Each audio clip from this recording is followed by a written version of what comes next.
ఈ రోజు మనం విట్లిగో అనే డిసీజ్ గురించి మాట్లాడుకుందాం. దీన్ని నార్మల్గా బొల్లి మచ్చలు లేదా తెల్ల మచ్చలు అని అంటారనమాట.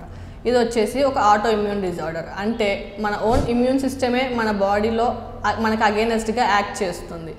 అలానే మన బాడీలో ఉన్న మెలనోసైట్స్ అనేవి మెలానిన్ పిగ్మెంట్ని ఎక్కువగా ప్రొడ్యూస్ చేయకపోవడం వల్ల మన స్కిన్ పైన ఈ వైట్ ప్యాచెస్ అనేవి ఫామ్ అవుతాయి అన్నమాట. దీన్నే మనం విట్లిగో అని చెప్పేసి అంటాము.